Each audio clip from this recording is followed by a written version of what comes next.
folks. How are you? I hope you're doing well. We have missed you for the last couple of weeks. We've had some podcasts put up, but we've been out, and so we're back at it with for about 3 weeks. We've been away. So anyway, it's good to be back, leaders. And so today we're going to talk about lateral thinking in the context of leadership. And so we're gonna spend some time today to kind of introduce you to the topic if you don't know what that is. So we'll talk a little bit about what it is and about why it's important, and then we'll talk a little bit about how you do it as well. Christy, I've missed you. I have to say, I always love our conversation. So this 3 weeks that we haven't been together has been a little rough. My brain is not as engaged as it may normally be. So I look forward to engaging that a little bit today. Cool. But anyway, so let's talk about a little bit about lateral thinking.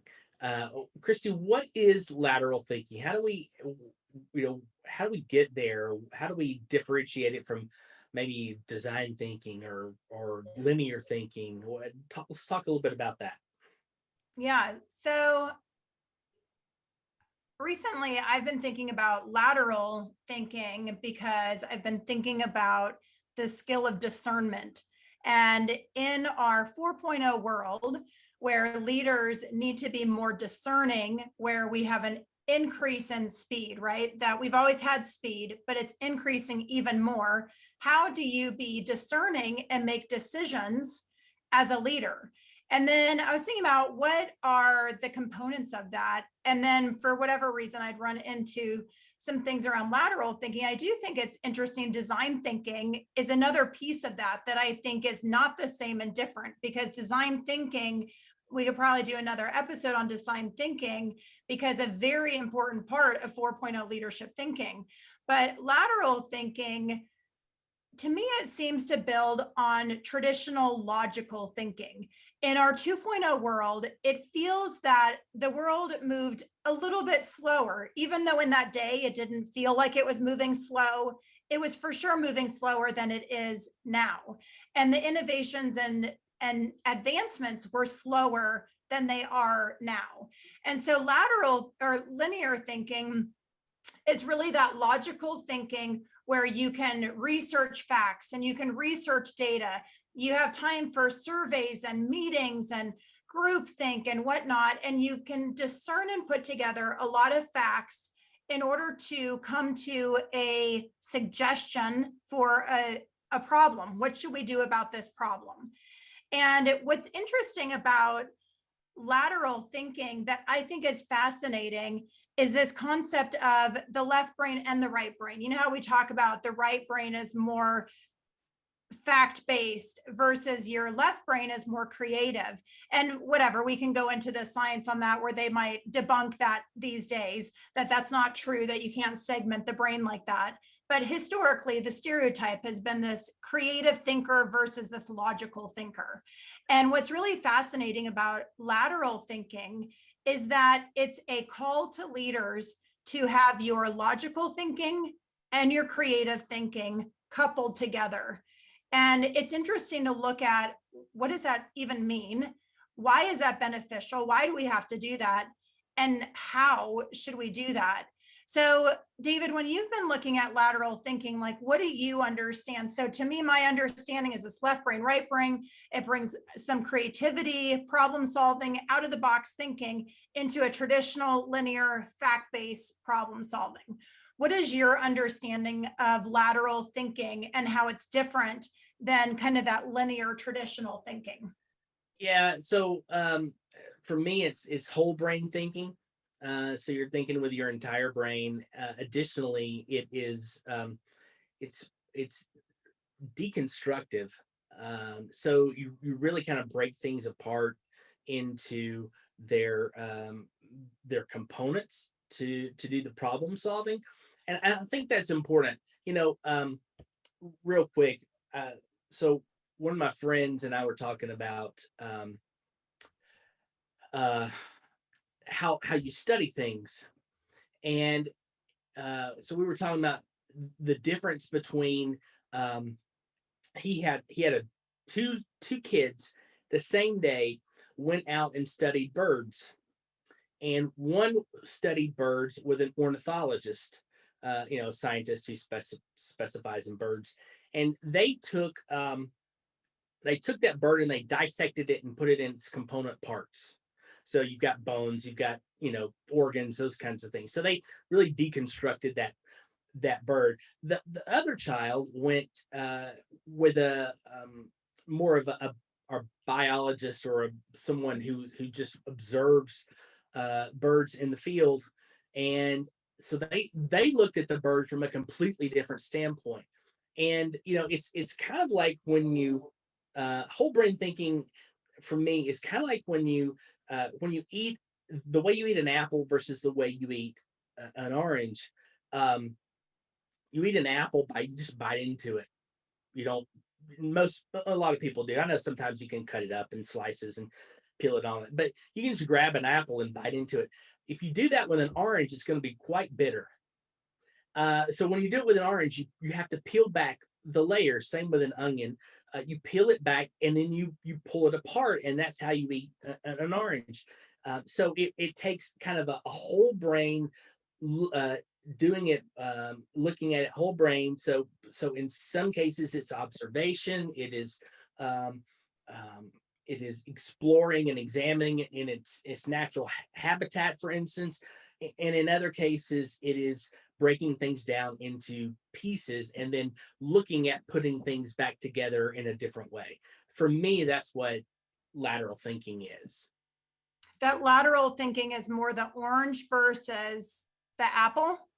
No, it's just so when you communicate, sometimes you need to break things down in component pieces. Sometimes you need to tell the story and make it more holistic. When you're doing uh, lateral thinking, sometimes you can look at it and you look at things and you break things down in the context of its of where it is more organic. You look at it, you observe it, from different perspectives. You observe it, other people's understanding of things, and then when you get ready to the other part of understanding it to design a solution or figure it out is to also break it into its kind of component parts. So it's not one or the other, it's both. So the apple is you take a bite of the whole, you look at the whole thing. The orange is you peel it apart, break it down. And I think when I think about lateral thinking, creative thinking, even to some degree design thinking, I think about that holistic brain where you're looking at it from different perspectives, and then at the same time you break those things down into its component parts. And then when you can do both of those well, then you can put together a solution that um, that really comes together and solves a problem differently than if you were just trying to look at it from a traditional methodology. And how would you describe the traditional methodology with the orange and the apple? Um, that's so I think for most of us, we just I'm not sure I can describe it with an orange and an apple. I think traditionally we look at a problem. Um, someone, I think we just look at that problem and we come across. It's like I'm trying to think of an example. It's like a person has the hiccups, so we have certain things that we do, the tricks of the trade. We hold our breath, we drink water, those kinds of things. And but yet lateral thinking forces you to kind of think outside of that traditional box so that you come across a different solution to the problem.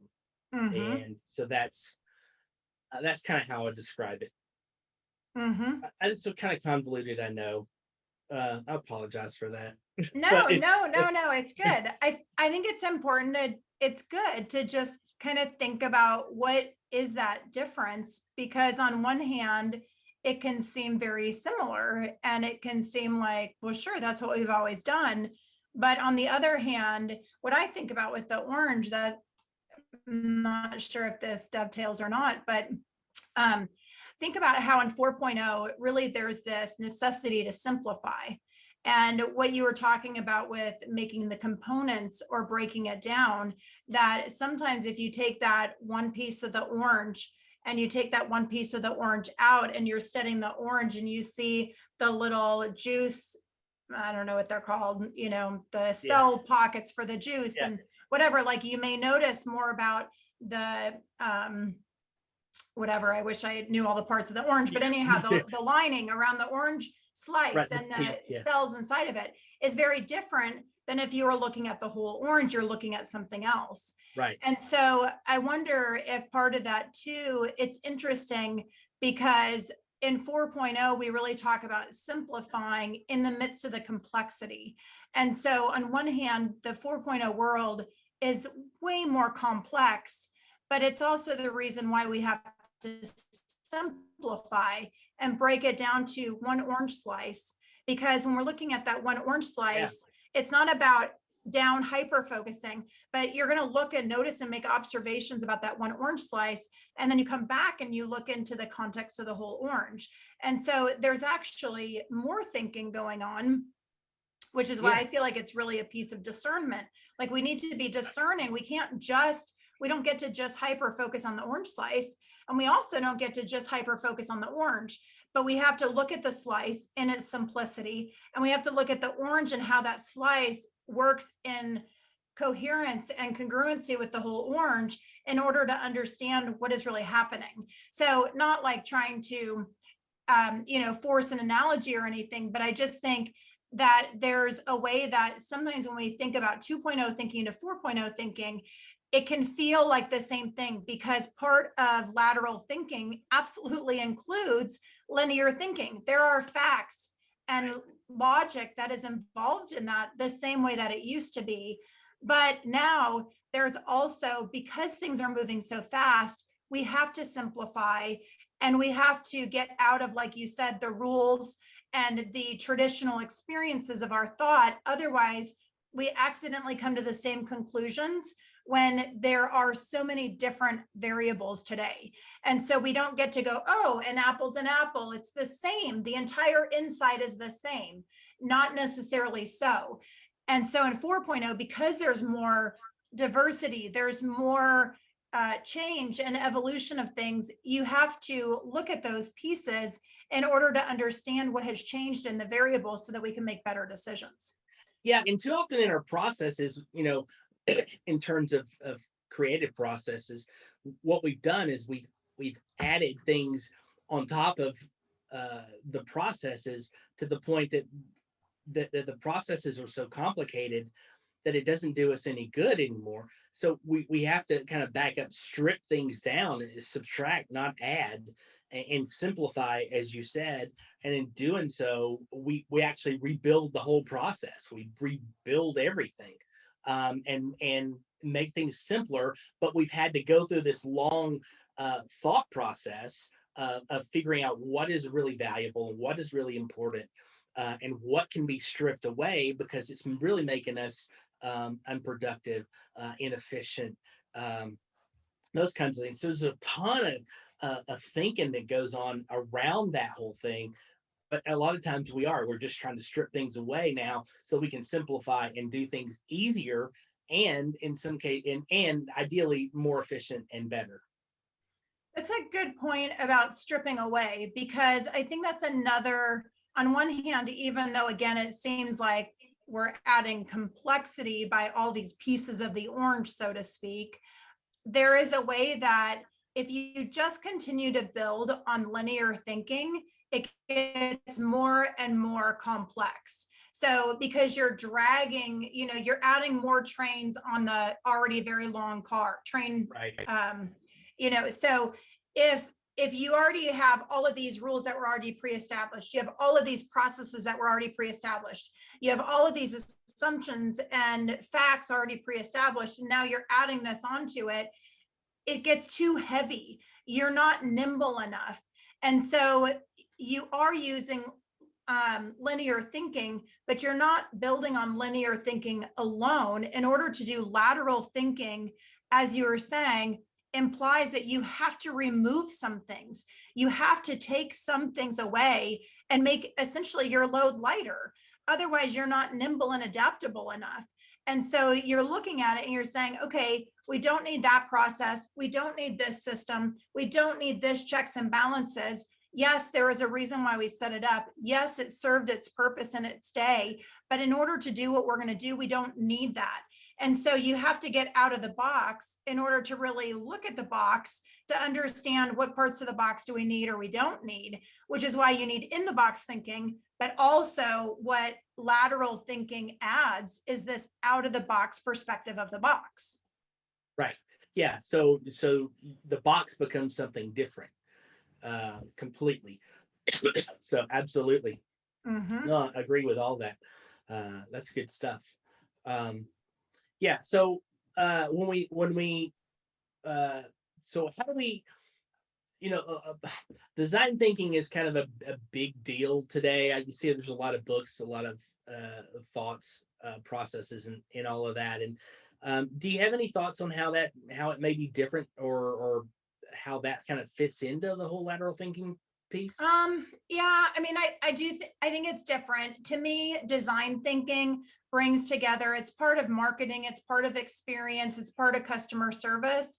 And so with design thinking, there's a way that design thinking is all about creating the experience, the essence, the vibe of how do we meet the needs in order to solve a problem in a way that is culturally relevant, customer fitting, and creates a positive experience. So I would almost say design thinking can be a variable for lateral thinking. So you've got lateral thinking in this bigger umbrella, and you can be looking, inside your box, outside your box, and then you can be starting to form a suggested solution. But then with that suggested solution, you're going to go put design thinking on top of it.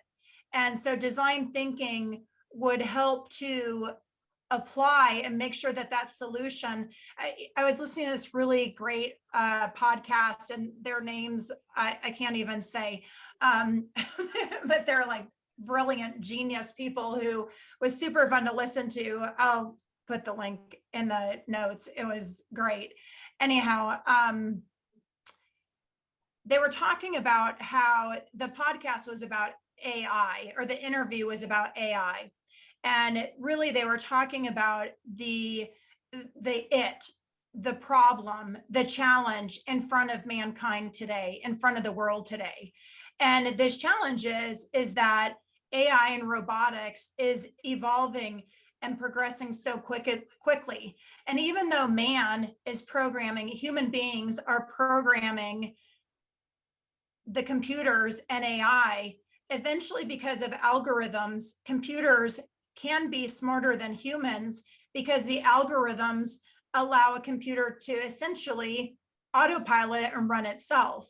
And so if you continue to develop, and the assumption is that the people developing are developing in order to make mankind better and to improve the world. And the guy was making the point how over the last 100 years that has been true, that there's less violence in the world today, obviously, still violence in the world, still wars, but less cumulatively than in history. And starvation and the care lifespan, things like that, that the world has advanced and improved in the last 100 years. However, where we're at in this place right now is this interesting, as we tip more and more into AI and into robotics, so this is the piece about down and up thinking, is if you have engineers just looking down at solving a problem, it's great. And they're working really hard to solve a needed problem. But if you don't also look up at the same time, they can create the AI that could destroy the world and be your worst sci-fi movie, right? So really what they're talking about is sci-fi movies. Yes, we look at them and we're like, yeah, it's just a movie. But how much of life is a movie? It's just someone's imagination of where things are headed. And so it's possible for some of those things to happen, not because we want them to happen, but if you're just looking down solving this one box problem, but you don't look and you go, it's like the Netflix movie. I think we referenced that a couple of podcasts ago. You're right. Like it is fun. I love having these talks on Friday, and I have missed them for the last 2 weeks as well. So I think it was maybe 3 or 4 weeks ago, and we had mentioned the social dilemma and how the social dilemma really, I don't know, I'd love to talk to some of those people who made the movie The Social Dilemma, because I don't think that they were inherently ripping apart Instagram and Twitter and Facebook and saying that these are evil people trying to destroy the world. No, nobody is an evil person trying to destroy the world. They were creating a social platform and they were solving a problem that the world had. And then, of course, there's lots of comments about how social media isn't making the world better. And but yet there's also things, sometimes what part of that is slow adapting, where we're just uncomfortable. I'd rather have coffee with you face to face, not connect with you on Facebook or Instagram. So what is of that is my issue in adapting versus what truly is heading society in a wrong direction. And the whole movie around the social dilemma is really flagging this thing around bias and how the algorithms of AI creates a bias for people to superficially have their viewpoint hyper inflated, that yes, look at all these things that agree with that. Look at all these things that agree with it. And so it creates greater division in society. And the greater division we have in society, the more we're in odds, we're right, wrong, whatever. There's negative consequences psychologically and societally, which really is essentially what I think the social dilemma is pointing out, to say, hey, hold on, what monster are we creating?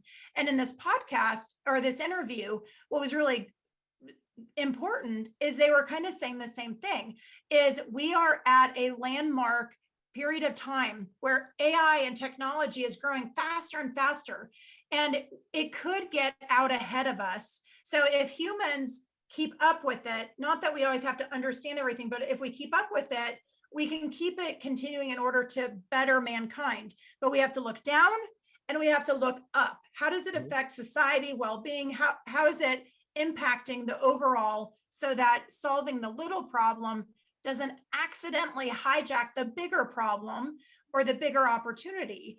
And that if we just look down, they're really saying engineers who don't even mean to do any ill will could be developing that horrible sci-fi movie reality for the world if we're not staying in sync. And I think that, sorry, that was so long, but That's okay. That's like the thing of lateral thinking. Is linear thinking is only going to look down at the problem. Lateral thinking allows the coexistence of your big picture thinking with your problem solving thinking at the exact same time. Yeah, no, it is the somebody asked me the other day. I said I was talking to, maybe it was even Easter, with some family over, and I was talking about something, and I started talking about the macro and the micro, and that both are needed. And somebody said, "Well, explain what you mean to me, that what that means." And so I said, well, "Let's take the game Sudoku. I play Sudoku on my phone. It's something that I do when I have a break or two." Mhm. And I said, when I start out with Sudoku, I start with, it's 1 to 9. I start my version. So I start with 1, and I try to find all the places where 1 fits, and I go 2, and then I go 3, and I go. So I kind of work my way around there a couple of 3 times, and then I start looking at each row, and I start figuring out what goes in each row, and I go back and forth between those. And it is hard for some people. It's hard for people to do that, and I know that's kind of a simplistic version, but what you're talking about, that looking down, looking up, is hard to do sometimes, because we get so focused on things. And I think so much of that is why we need people around us who can not do both necessarily, but who can help us see the other version. And so in agile programming, one of the things they talk about is you want to put the most important when you set up a season of programming, you want to do the thing that's going to bring most value to your customers. And so there's a role in there. It's called a technical project manager, and that's his role, is to figure out what's going to be the most value, bring the most value for your customer, and then you hand it off to people and say, do it.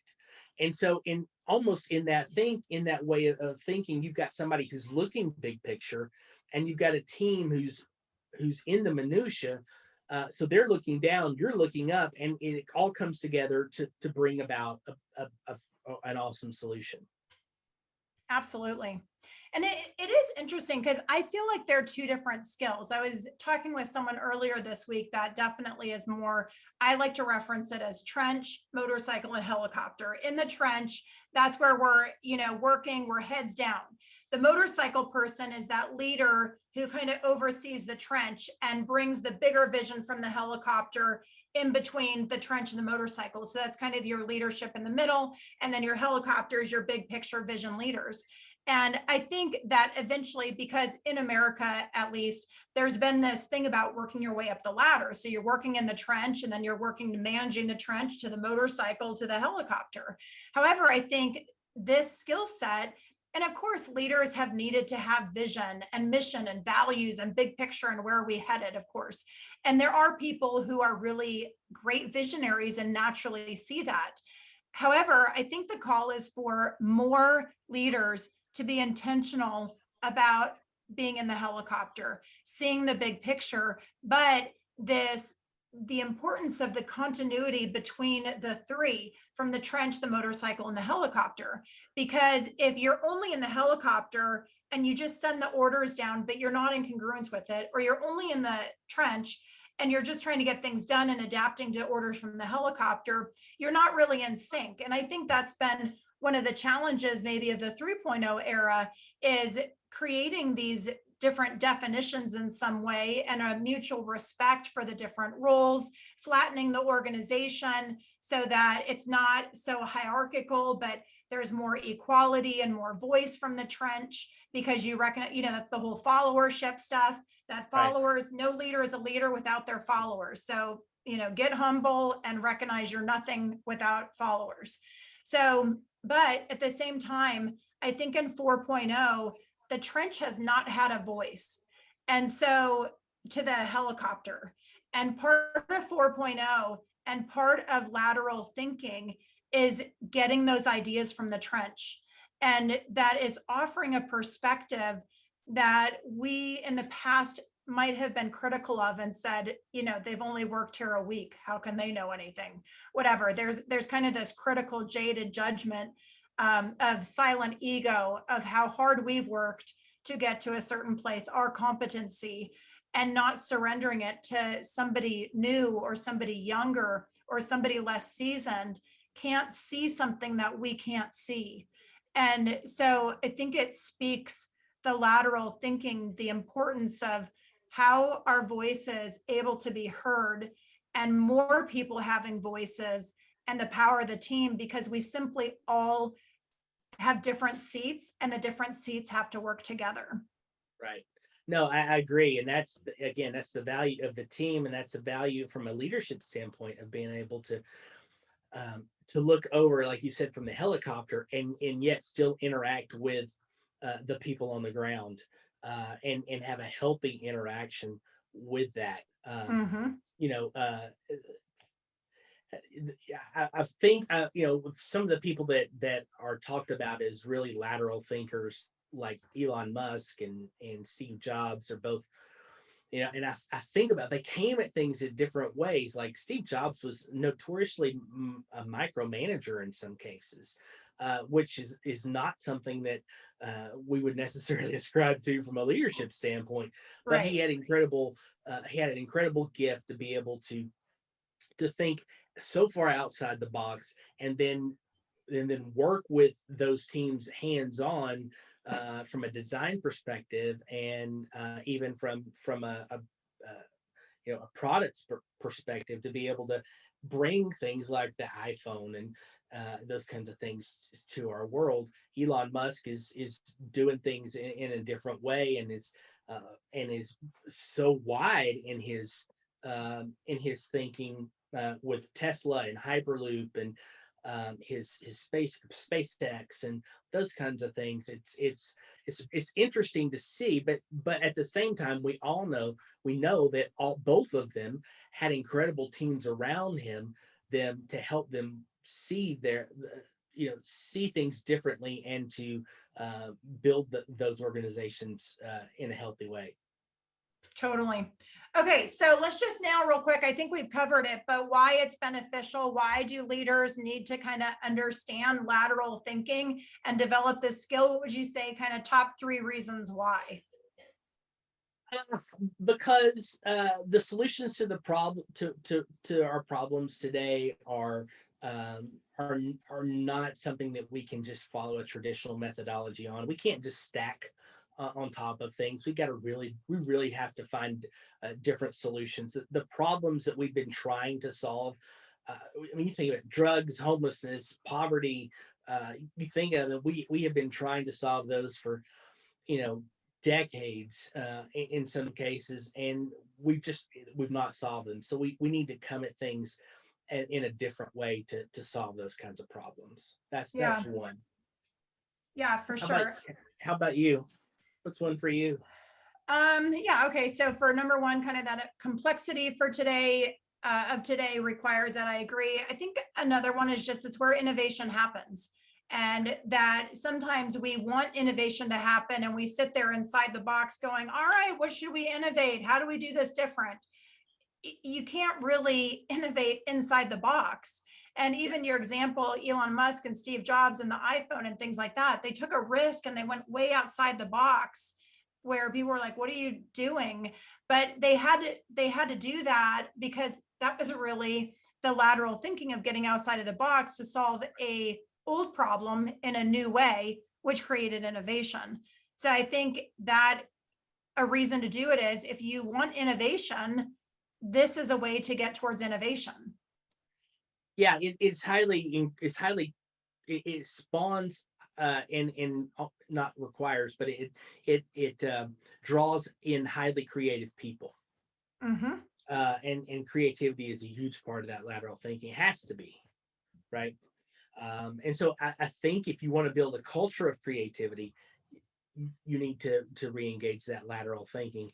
Creativity, innovation, design, all those things kind of flow from the same river a little bit. Yeah, maybe that can be the number 3 point of it is it does draw creative people. And we know that for millennials, Gen Z, and even, ourselves in a Gen X, and same thing with baby boomers, people want their voice to matter and they want their work to make a difference. Nobody wants to just be a minion on the chocolate line.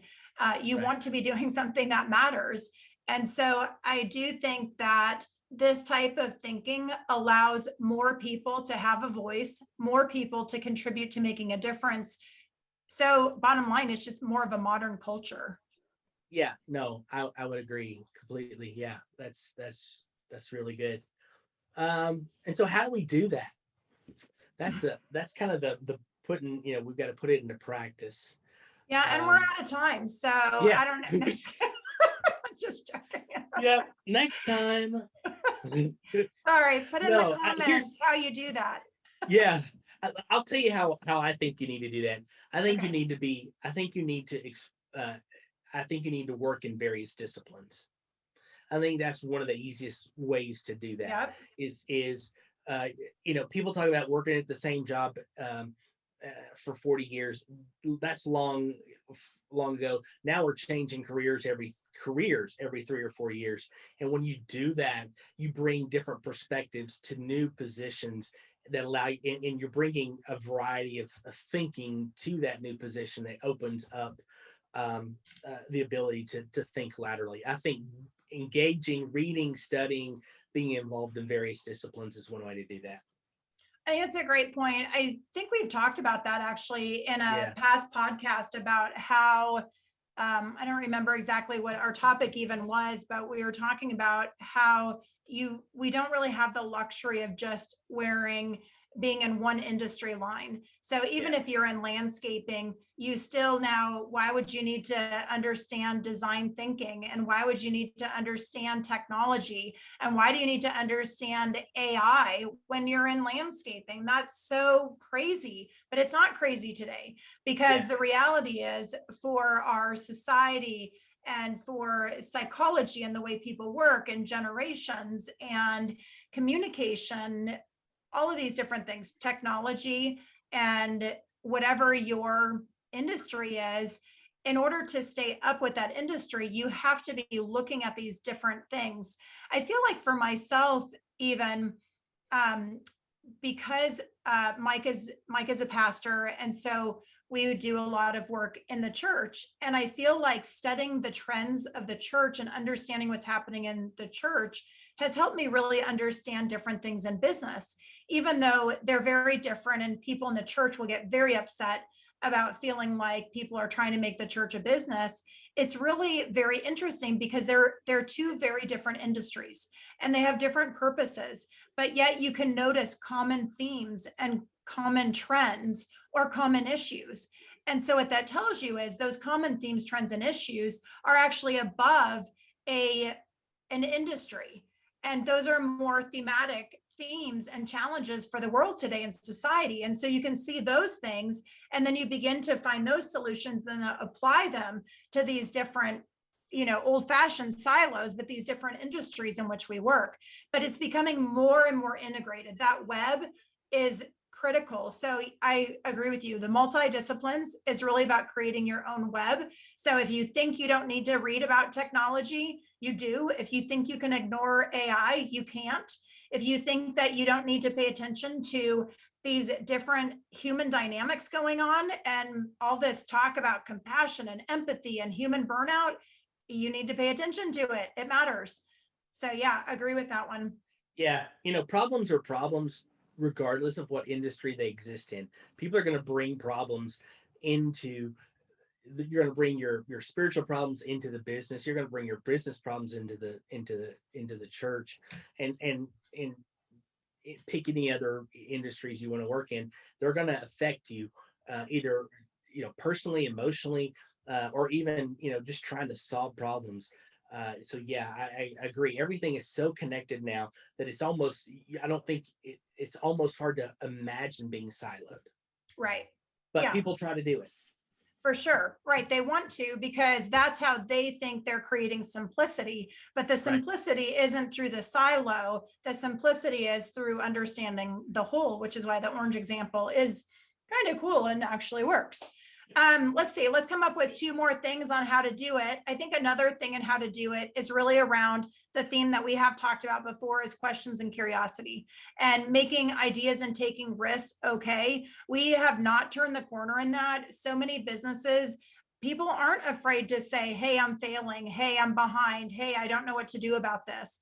And until people feel comfortable saying, I'm stuck, or I don't know what to do about this, until leaders are better at asking questions than telling, we haven't really turned the corner. So even though this point has been talked about a lot, I think in order for leaders to improve in their ability to do lateral thinking, get a book on asking questions, read something like conversational intelligence, do something that helps your ability to ask questions rather than being the teller. Yeah. Yeah, I think in line with that, I think something else I would add is learn how to deconstruct, to break things down, because essentially a rocket is built with uh, a few things. And if you can buy those things in bulk, you can build a rocket for cheaper than you could buy one put together with. Uh, so learn how to deconstruct and deconstruct what you're going on, because then you can say, well, the problem really is this. We don't need to do that. We need to go around and do something else to solve that problem. So to me, that's a huge skill that would help you in your lateral thinking. I think that's great. That's interesting because it kind of brings another thought to mind real quick is I think a lot of times the problems on the surface or the challenges or the things that we're trying to solve today often are what I call decoys. Yeah. And with a decoy, it's like somebody is making it like it's this big roadblock, it's this big deal. We can't solve this because of this, this, and this. But honestly, it's a decoy. That's not really the problem you're trying to solve. Like we all think it is, and that's what we're working on. But ultimately, if you solve that problem underneath it, there is another more real problem. And to your point about deconstructing, unless you actually deconstructed it and broke it down, you wouldn't really figure out it's not the tube that is, from the gas chamber to this, that our tube is broken and we really need to replace the tube. There's actually a leak in the gas chamber and there's not any gas even in the gas chamber. So of course there's nothing going in the tube because we have no gas in the gas chamber. So sometimes we miss the problems under the problems because we haven't deconstructed it. Yeah, one of the examples I always think about that was with homelessness. You don't solve homelessness. Homelessness is a symptom of something else. Mhm. In most cases, and so you have to break down, you have to deconstruct that to find out.